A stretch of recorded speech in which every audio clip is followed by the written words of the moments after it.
السلام عليكم ورحمة الله.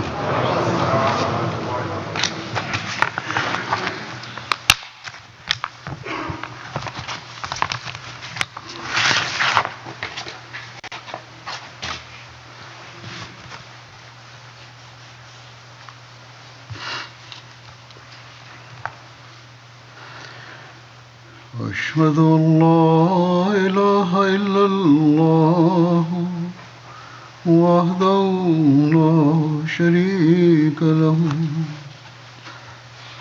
وأشهد أن محمدا عبده ورسوله أما بعد فأعوذ بالله من الشيطان الرجيم بسم الله الرحمن الرحيم الحمد لله رب العالمين الرحمن الرحيم مالك يوم الدين إياك نعبد وإياك نستعين اهدنا الصراط المستقيم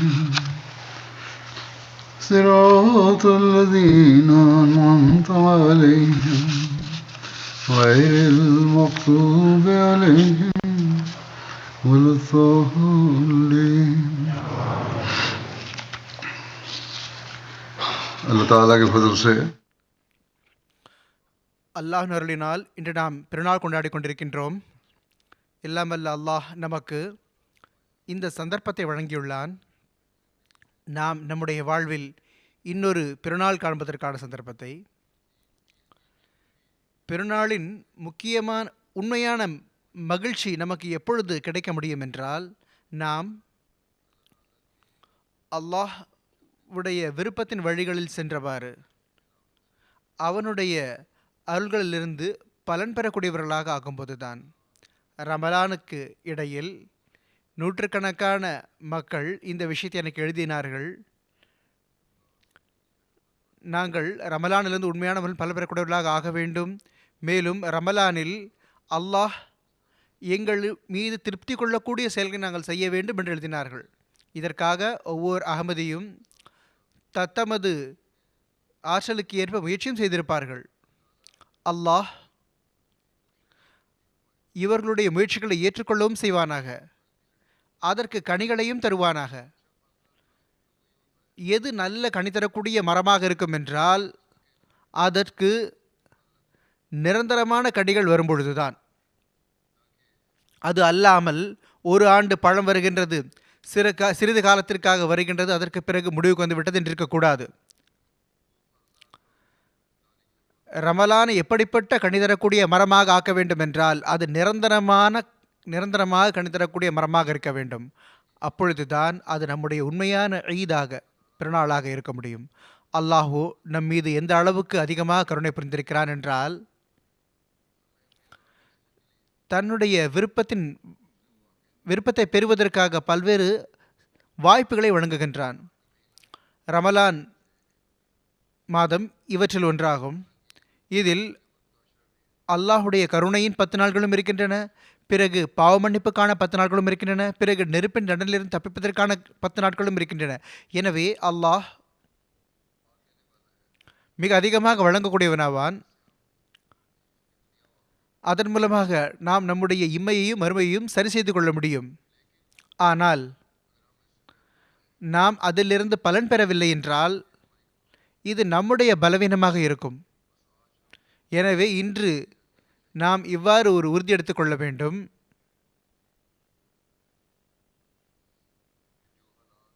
எந்த நிலைமை அல்லாஹ் நம்முடைய மேம்பாட்டுக்காக கடந்த நாள்களில் ஒரு சிறப்பான சூழலில் நமக்கு வழங்கி கொடுத்தானோ, ஒரு சிறப்பான ஒரு சூழலை அமைத்து கொடுத்தானோ, அதிலிருந்து ஒவ்வொருவரும் பலன் பெறுவதற்கு உதவி செய்தார். அதில் அல்லாஹுக்கான உரிமைகள் மற்றும் அடியார்களுக்கான உரிமைகளும் இருந்தன. தன்னுடைய ஆன்மாவை சீர்திருத்திக் கொள்வதும் இருந்தது மற்றும் தன்னுடைய சுற்றுச்சூழல் மற்றும் வீடுகளில் நன்மைகளின் பக்கம் கவனம் ஏற்படுத்துவதும் இருந்தது. இதை இப்பொழுது நாம் தொடரச் செய்ய வேண்டும். இதனால் இதனுடைய கனிகளை எப்பொழுதும் நாம் உண்டு கொண்டே இருப்போம். மேலும் அல்லாஹுடைய அருள்களை ஈர்ப்பவர்களாக இருந்து கொண்டே இருப்போம்.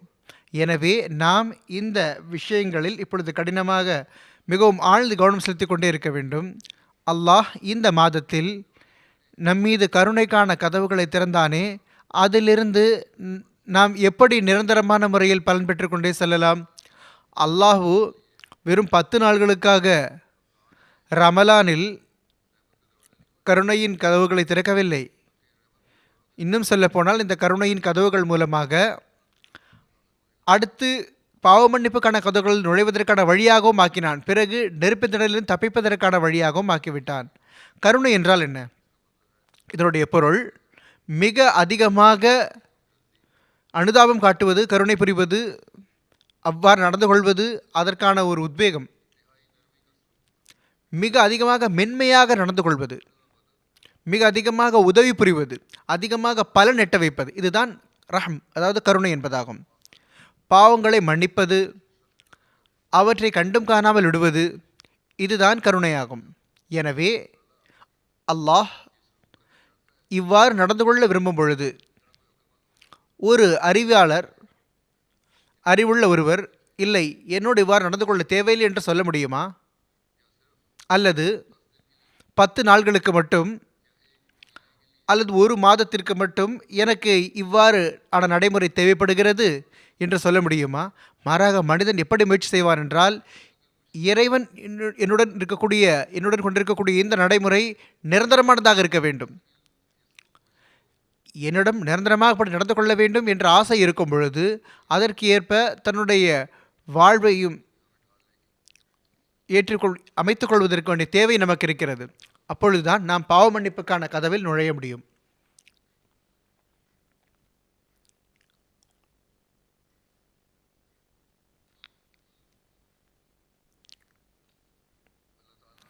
அல்லாஹ் நம்முடைய பாவங்களை திரையிட வேண்டும், மேலும் நம்மை மன்னிக்க வேண்டும்.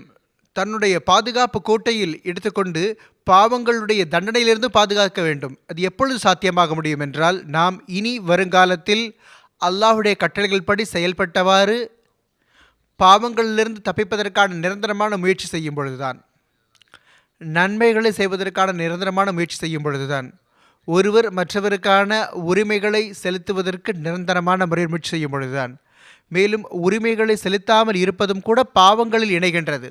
எனவே நாம் மிகவும் நுட்பமான முறையில் நம்மை சுய ஆய்வு செய்து கொள்ள வேண்டும். இது இருக்கும் பொழுது பிறகு மனிதன் நெருப்பிலிருந்து தப்பிக்கின்றான், உலகத்தின் நெருப்பிலிருந்தும் மறுமையின் நெருப்பிலிருந்தும். எந்த ஒரு செயல் ஷைத்தானுடைய செயலோ அந்த ஒவ்வொரு செயலிருந்தும் நாம் தவிர்ந்திருக்க வேண்டும். ஷைத்தான் மட்டும்தான் நம்மை உலகிலும் மறுமையிலும் நெருப்பில் தள்ளிவிடுகின்றான். இதிலிருந்து தப்பிப்பதற்காக நாம் அல்லாஹுடைய அடைக்கலத்தில் வருவதற்காக மிக அதிகமாக இஸ்திக்ஃபார் செய்ய வேண்டிய தேவை இருக்கின்றதோ, அதே வேளையில் நம்முடைய அமல்களையும் கூட எந்த வழிவகையில் நாம் நிறைவேற்ற வேண்டுமென்றால் அதற்கு அல்லாஹ் நமக்கு கட்டளையிட்டுள்ளான் எப்படி செய்ய வேண்டும் என்று. நாம் நம்முடைய ஈமானையும் வலுப்படுத்த வேண்டும், நம்முடைய அமலையும் நாம் ஆய்வு செய்ய வேண்டும். ஒரு நம்பிக்கை கொண்டவருக்கு இதுவே மிகப்பெரிய பணியாகும். அவர் தன்னுடைய ஈமானில் நாளுக்கு நாள் முன்னேற வேண்டும், மேலும் அதை மிகவும் உறுதியாக்கி கொண்டே செல்ல வேண்டும். இதே போன்று நன்மைகளை செய்து தன்னுடைய நற்செயல்களை அவர் அலங்கரித்து கொண்டே இருக்க வேண்டும். அப்போதுதான் அவர் அல்லாஹுடைய அருள்களுக்கு வாரிசாவார். இன்றைய நாட்கள் உலக நிலைமை எப்படி இருக்கின்றன என்றால், அதில் நாம் குறிப்பாக அல்லாஹுடைய கட்டளைகள் படி செயல்பட்டவாறு அவனிடம் நெருக்கத்தை பெறுவதற்காக முன்னால் அடியெடுத்து வைப்பதற்கு சாத்தியமான எல்லா முயற்சிகளையும் செய்ய வேண்டும். எல்லா விதமான நெருப்பானது உலகத்தை சூழ்ந்து கொண்டுள்ளது. இப்படிப்பட்ட ஒரு நிலையில் நெருப்பிலிருந்து வெளியே வருவதற்கு வினோதங்களை செய்து காட்டக்கூடிய அந்த இறைவனை நேசிப்பது மிக அதிகம் அவசியமாகும். இதைத்தான் நமக்கு காலத்தின் இமாம் அவர்கள் அறிவுறுத்துகின்றார்கள். இதைத்தான் அன்னார் நமக்கு கூறியிருக்கின்றார்கள். எனவே ஒரு அஹ்மதி இதன் பக்கம் அதிகமாக கவனம் செலுத்த வேண்டும். பெருநாளின் மகிழ்ச்சிகளில் மட்டுமே நாம் மூழ்கியிருந்து விடக்கூடாது.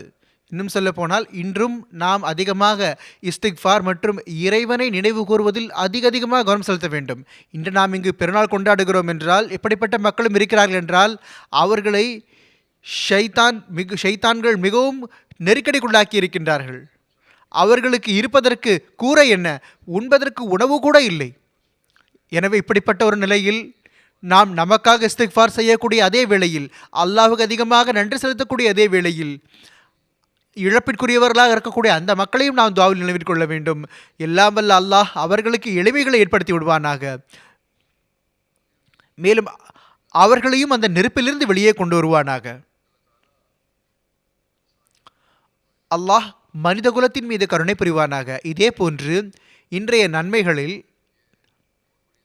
மிகப்பெரிய ஒரு நன்மையாவது, அவர்களுக்காக சேரிட்டி நிறுவனங்களுக்கு நீங்கள் நிதியுதவி செய்ய வேண்டும்.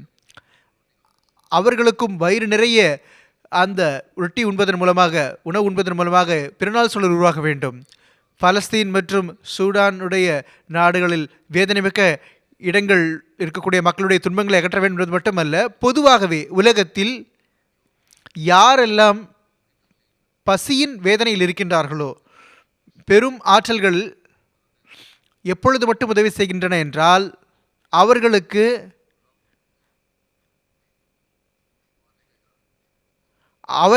இவர்கள் கடவுளாக ஏற்றுக்கொள்ள வேண்டும்.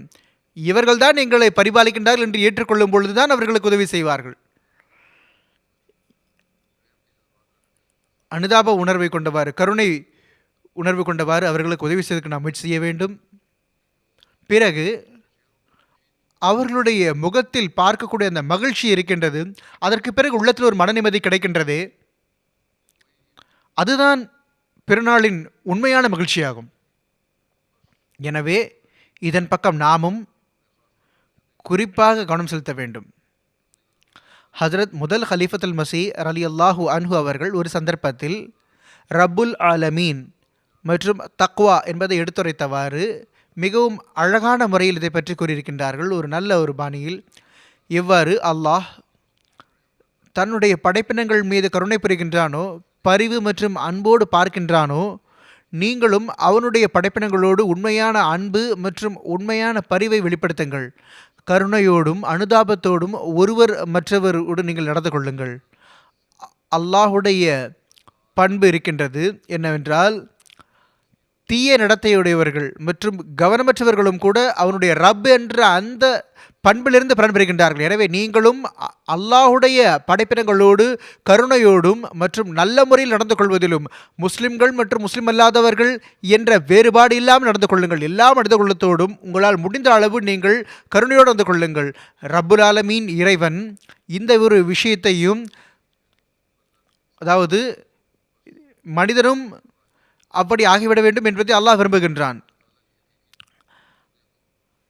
அல்லாஹுடைய உண்மையான அடியாருக்கு எப்பொழுது மகிழ்ச்சி கிடைக்கின்றது என்றால், அவர் அல்லாஹுடைய பண்புகளை முழுமையான முறையில் மேற்கொள்ள வேண்டும்.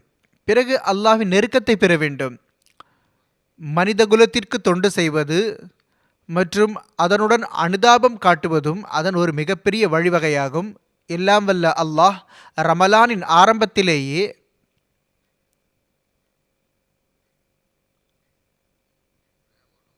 கருணை மற்றும் அனுதாபத்தை வெளிப்படுத்தியவாறு நம்மீது எப்படிப்பட்ட ஒரு பேரருளை புரிந்திருக்கிறான் என்றால், அதனுடைய எதிர்பார்ப்பாவது நாமும் கூட இந்த அருளை தொடர் செய்ய வேண்டும்.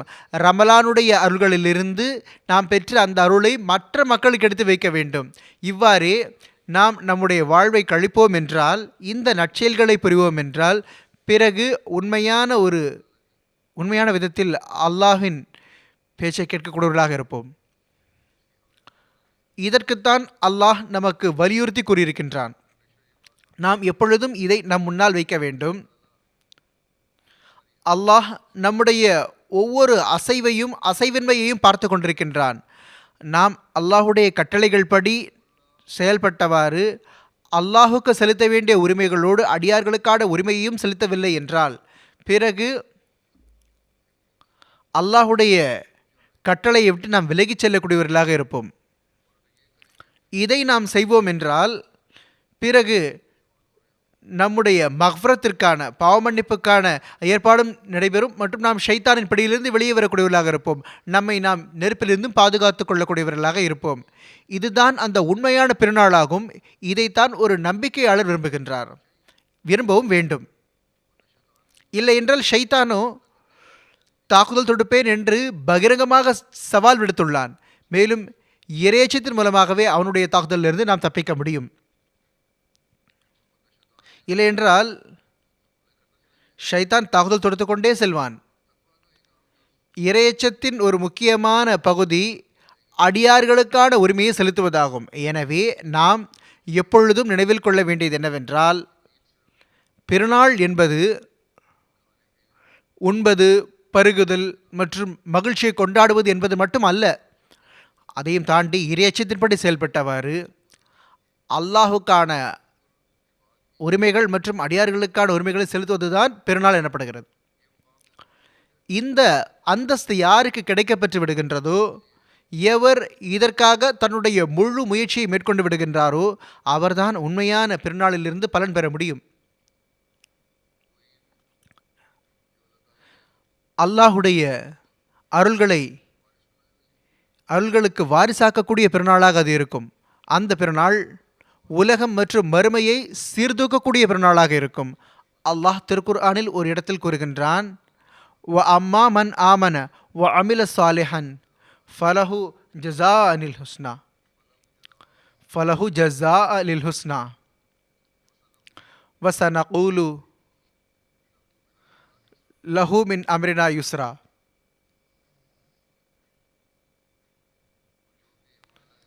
எவர் நம்பிக்கை கொண்டாரோ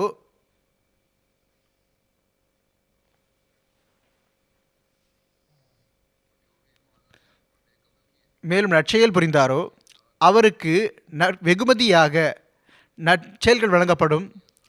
மேலும் நிச்சயமாக நாம் அவர்களுக்கு எளிமை தீர்ப்பு வழங்குவோம். ஹுஸ்னா என்பது சிறந்த பொருள், சிறந்த முடிவு, நல்ல ஒரு முடிவு, சொர்க்கம் மற்றும் வெற்றி. இந்த அழகான பரிசுகள் எவருக்கு கிடைத்து விடுகின்றனோ அதைவிட பெரிய பெருநாள் அவருக்கு வேறு என்ன இருக்க முடியும்? இதற்காக அல்லாஹ் எவருக்காக அல்லாஹ் எளிமைக்கான தீர்ப்பு வழங்கி விடுகின்றானோ அவருக்கு வேறு என்ன வேண்டும்? ஆனால் ஈமானில் உறுதித்தன்மை மற்றும் நல்ல அமல்கள் ஆகியவற்றை அல்லாஹ் நிபந்தனையாக வைத்துள்ளான். இது ஒன்று சாதாரண ஈமான் அல்ல. இந்த அளவுக்கு வலுவான ஈமான் என்றால் அதை எந்த ஒரு விஷயமும் அசைக்க முடியாது.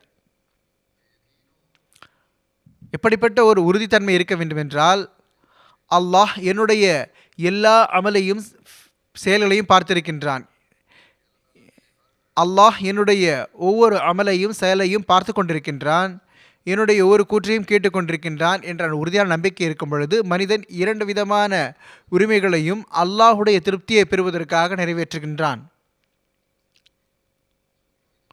இதில் எந்த ஒரு பகட்டோ இருக்க முடியாது, வெளிக்காட்டுதல் இருக்க முடியாது. அல்லாஹ்வுக்காகவே எல்லா வேலையும் ஆகிவிடும் பொழுது பிறகு அப்படிப்பட்ட நபருடைய துவாக்களும் அதிகமாக ஏற்றுக்கொள்ளப்படுகின்றன. மேலும் அல்லாஹுடைய நெருக்கமும் கிடைத்து விடுகின்றது. எனவே இன்று நாம் இந்த தரத்தை பெறுவதற்காக உறுதி எடுத்துக்கொள்ளவும் வேண்டும், துஆவும் செய்ய வேண்டும்.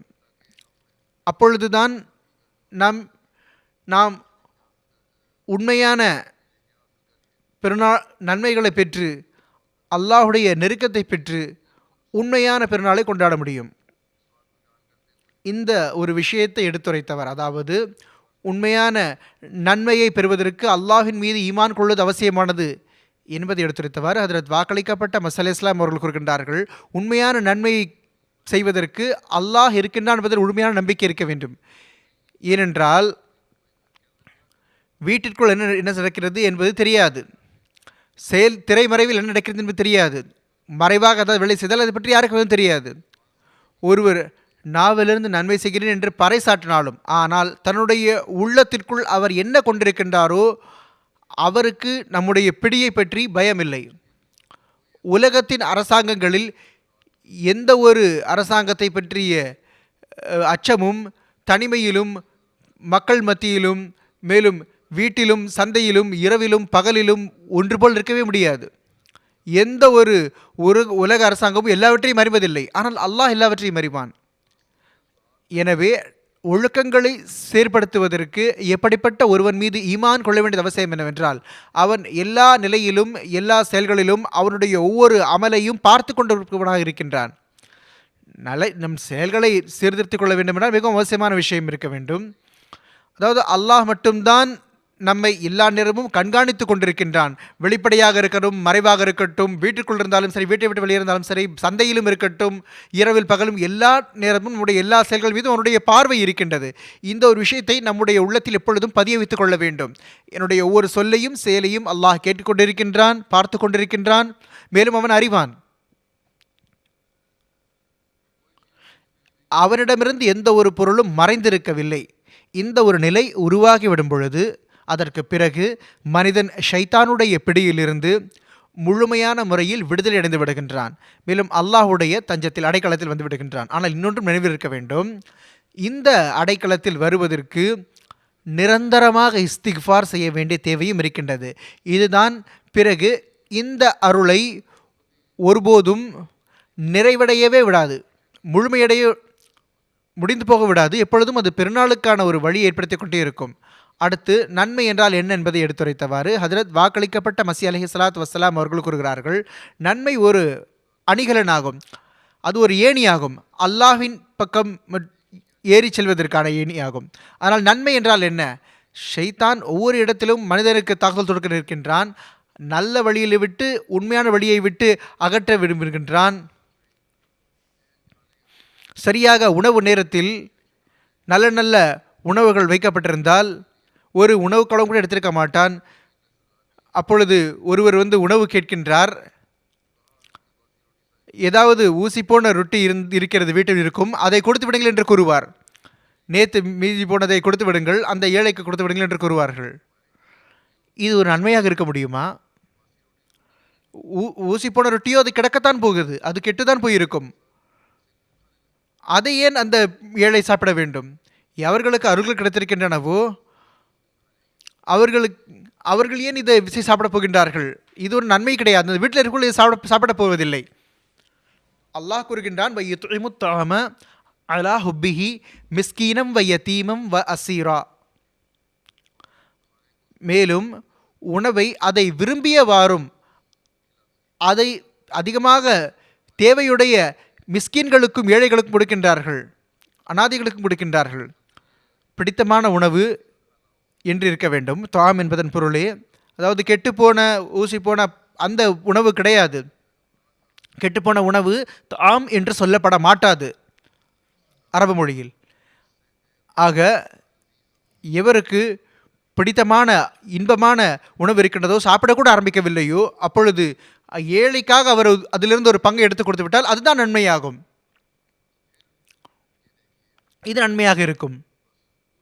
எனவே அடியார்களுக்கான உரிமையை செலுத்துவதற்கு இதுதான் நன்மையாகும். இது அல்லாஹ் நெருக்கத்தை விளங்குகின்றது.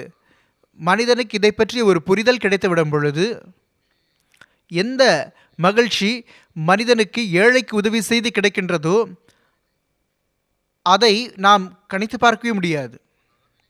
அதை பற்றி நாம் அனுமானித்து கூட பார்க்க முடியாது. சூடானில் பிள்ளைகள் தங்களுடைய உடையை விற்று ஒரு நேரத்தில் உணவை சாப்பிடுகின்றார். ஒருவர் பனியனை விற்கின்றார், ஒரு ட்ரௌசரை விற்கின்றார். அடுத்த நேரத்திற்கான ரொட்டி என்ன செய்ய வேண்டும் என்று யோசிக்கிறோம் என்று நினைக்கின்றார்கள். டிஷர்ட் விற்று சாப்பிட்டு விட்டார்கள் என்று இருக்கின்றார்கள். பலஸ்தீனில் கூறுகின்றார்கள், எவ்வளவு கேலரிஸ் தேவையோ அதில் 10ல் 1 பங்கு கூட அவர்களுக்கு கிடைக்கவில்லை. யாருக்கு உணவு கிடைக்கின்றதோ அவர்களுடைய நிலை இப்படிப்பட்டது. எவர்கள் பசியோடு மரணிக்கின்றார்களோ அவர்கள் இவர்கள் போக கூடுதலாக இருக்கின்றார்கள். எனவே இப்படிப்பட்ட நிலையில் நன்மையை சம்பாதிப்பதற்கு மற்றும் பெருநாளுடைய அந்த மகிழ்ச்சியை கொண்டாடுவதற்கு இவர்களை எப்பொழுதும் நினைவில் கொள்ளுங்கள். இதுதான் உண்மையான பெருநாளாகும். பிறகு அன்னார் கூறுகின்றார்கள், வீணான விஷயத்தை செலவு செய்து எவரும் நான் நன்மை செய்துவிட்டேன் என்று வாதம் புரிய முடியாது. நன்மைக்கான கதவு மிகவும் நெருக்கடியானதாகும், குறுகியதாகும். வீணான பொருளை நீங்கள் செலவு செய்வதன் மூலமாக அதில் யாரும் நுழைய முடியாது என்பதை நன்றாக உங்கள் மனதில் பதிவு வைத்துக் கொள்ளுங்கள். ஏனென்றால் அல்லாஹ் கூறுகின்றான், லன் தனாலுல் பிர்ர ஹத்தா துன்ஃபிகு மிம்மா துஹிப்பூன். எப்பொழுதும் மிகவும் பிடித்ததிலும் பிடித்த அன்பிலும் விருப்பமான ஒரு பொருளை நீங்கள் செலவு செய்யாத வரை உங்களுக்கு அந்த தரம் கிடைக்கவே பெற முடியாது. நீங்கள் துன்பத்தை சகித்துக்கொள்ள விரும்பவில்லை என்றால், உண்மையான நன்மையை நீங்கள் மேற்கொள்ள விரும்பவில்லை என்றால், பிறகு எப்படி நீங்கள் வெற்றி பெற முடியும்? நீங்கள் நன்மை செய்ய வேண்டும் என்றால் கஷ்டப்பட்டு தான் ஆக வேண்டும்.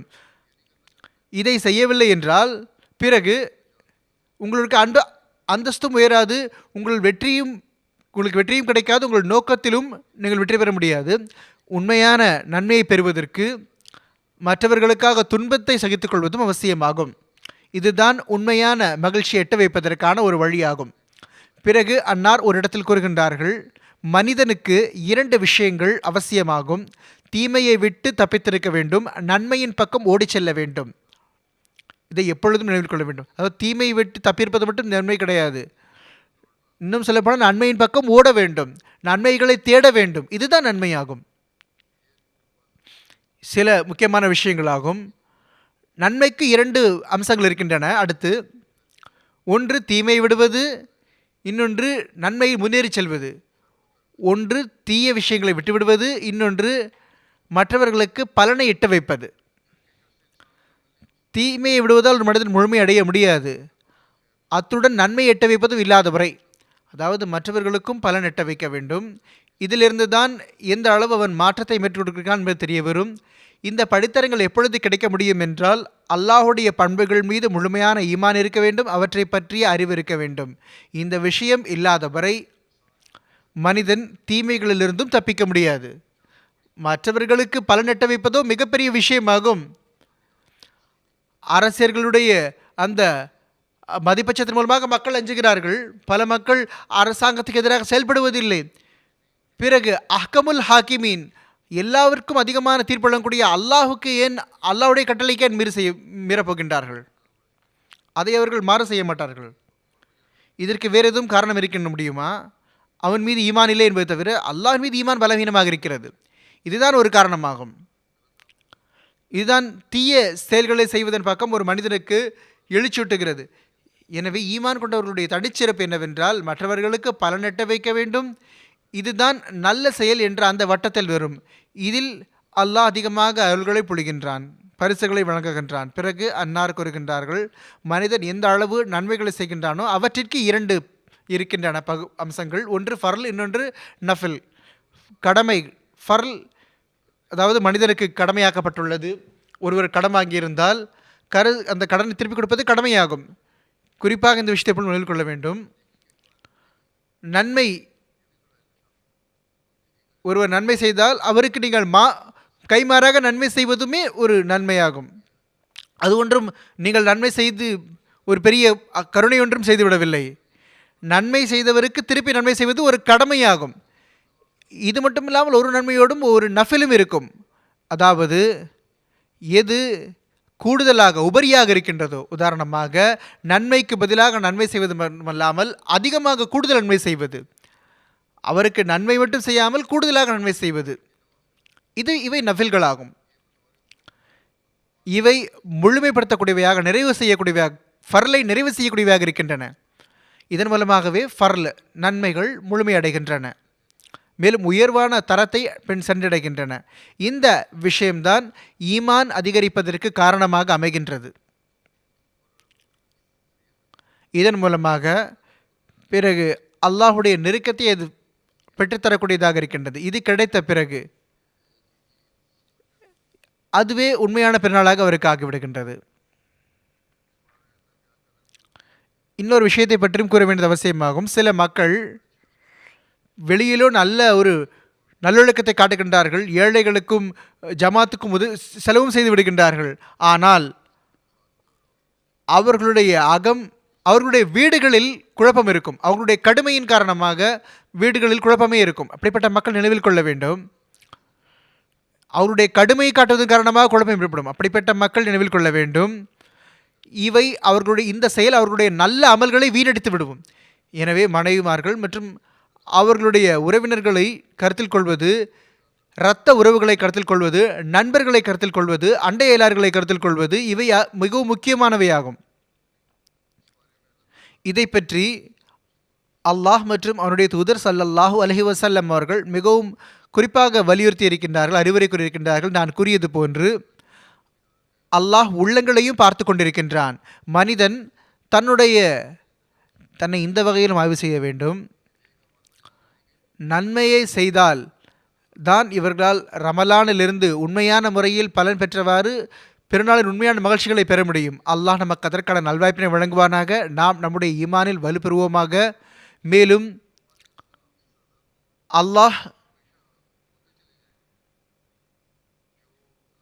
அல்லாஹுடைய அருளையும் அவனுடைய நெருக்கத்தையும் ஈர்த்து வரக்கூடிய அந்த அமல்கள் நம்மிடம் எப்பொழுதும் நிகழ்ந்து கொண்டே இருக்கட்டுமாக. மேலும் அல்லாஹுடைய கருணையின் பார்வை எப்பொழுதும் நம் மீது விழுந்து கொண்டே இருக்கட்டுமாக. நாம் எப்பொழுதும் அவனுடைய பாவமன்னிப்பு என்னும் அந்த போர்வையில் போர்த்தப்பட்டிருப்போமாக. மேலும் நாம் எப்பொழுதும் ஷைத்தான் மற்றும் அவனால் மூட்டப்பட்டுள்ள நெருப்பிலிருந்து பாதுகாப்பாக இருப்போமாக. உங்கள் அனைவருக்கும் பெருநாள் நல்வாழ்த்துகள். ஈத் முபாரக். உலகத்தில் இருக்கக்கூடிய எல்லா அஹ்மதிகளுக்கும் ஈத் முபாரக், பெருநாள் நல்வாழ்த்துகள். துவாவில் பாகிஸ்தானின் அஹ்மதிகளை நினைவில் கொள்ளுங்கள். இறை வழியில் சிறை சென்றவர்களை நினைவில் கொள்ளுங்கள். பாகிஸ்தானின் அஹ்மதிகள் தொடர்ச்சியாக சோதனைகள், பரீட்சைகளுக்கு ஆளாகின்றார்கள், அதை கடந்து செல்கின்றார்கள். அவ்வாறு இருந்தும் கூட அல்லாஹ் அருளினால் தங்களுடைய ஈமானை அவர்கள் பாதுகாத்து வைத்துள்ளார்கள். அல்லாஹ் விரைவாக அவர்களுக்கு எளிமைகளை காண ஏற்பாடு செய்வானாக. இறை வழியில் சிறை சென்றவர்கள் விரைவாக விடுதலை அளிப்பதற்காக துவா செய்யுங்கள். ஏமனில் சிறை சென்றவர்கள் விடுதலை அடைவதற்காக துவா செய்யுங்கள். அவர்கள் மிகவும் கஷ்டத்தில் இருக்கின்றார்கள். உலகத்தின் எந்த நாட்டிலும் அகமதியத்தின் காரணமாக அல்லது வேறு எந்த ஒரு காரணத்தினாலவோ கஷ்டத்தில் ஆழ்ந்திருக்கின்றார்களோ அந்த அகமதிகளுக்காக, மேலும் ஒவ்வொரு முஸ்லீமுக்காகவும் ஒவ்வொரு அப்பாவிக்காகவும் துவா செய்யுங்கள். அகமதியத்தின் ஷஹீதுகளின் குடும்பத்திற்காக துவா செய்யுங்கள். புர்கினோ ஃபசோவுடைய ஷஹீதுகளை குறிப்பாக நினைவில் செய்யுங்கள். அவர்களோடு சம்பந்தப்பட்டவர்களை துவாவில் நினைவில் கொள்ளுங்கள். இன்றைய காலத்தில் மீண்டும் எதிரிகள் புர்கினோ ஃபசோ அகமதிகள் மீது பார்வை வைத்திருக்கின்றால், குறிப்பாக டோரியுடைய மண்டலத்தில் எங்கு நம்முடைய 8 அகமதிகள் ஷஹீதானார்களோ அந்த இடத்தில் அங்கு ஜமாத் இப்பொழுது மக்களை ஒன்று சேர்க்கின்றது. சட்டமும் உருவாகியிருக்கிறது. எதிரி அங்கு சதித்திட்டம் தீட்டுவதாக தெரிகிறது. சில மக்கள், சந்தேகத்துக்குரிய மக்கள் காணப்பட்டுள்ளார்கள். ரமலானிலும் கூட இது நடந்திருக்கின்றது. அல்லாஹ் அவர்களுடைய தீமையிலிருந்து பாதுகாத்து வைப்பானாக. ரமலானில் பொருள் தியாகம் செய்த மக்களுக்கும் அதிகமாக துவா செய்யுங்கள். அல்லாஹ் அவர்களுடைய செல்வங்களிலும் ஆன்மாவிலும் பரக்கத்தை ஏற்படுத்துவானாக. முஸ்லிம் சமுதாயத்திற்காக துவா செய்யுங்கள். அல்லாஹ் அவர்களுடைய பிரிவினையை அகற்றுவானாக. இவர்கள் ஒற்றுமையாகி ஒன்றாகி தங்களுடைய உரிமைகளை பாதுகாக்கக்கூடியவர்களாக இருப்பார்களாக. பாலஸ்தீனத்து மக்களுக்கு அவர்களுக்கு உரிமையை வழங்கக்கூடியவர்களாக இருப்பார்களாக. அநீதிக்கத்திற்காக குரல் எழுப்பக்கூடியவர்களாக இருப்பார்களாக. பாலஸ்தீனத்து மக்களை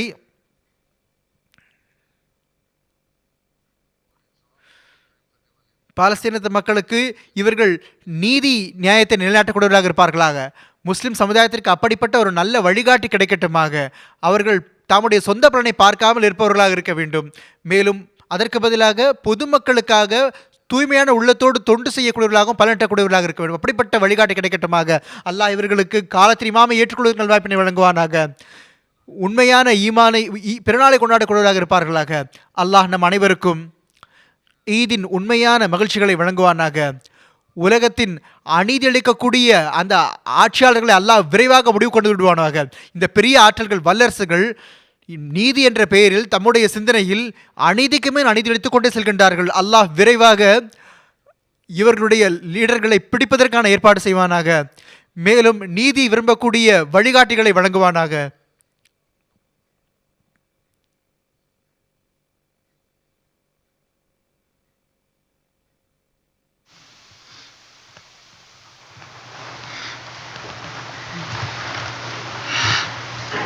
الحمد لله نحمده ونستعينه ونستغفره ونؤمن به ونتوكل عليه ونعوذ بالله من شرور أنفسنا ومن سيئات أعمالنا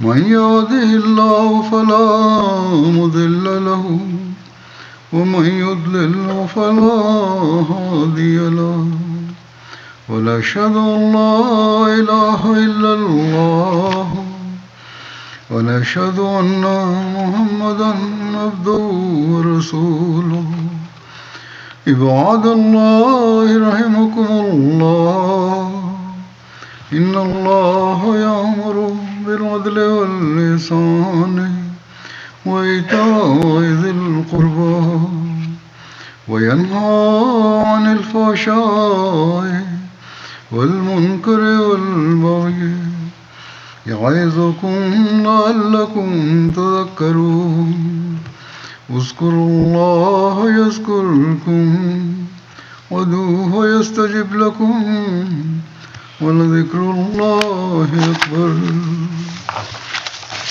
अब दुआ कर लें.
आमीन. अस्सलाम वालेकुम रहमतुल्लाहि व बरकातुहू. मुबारक.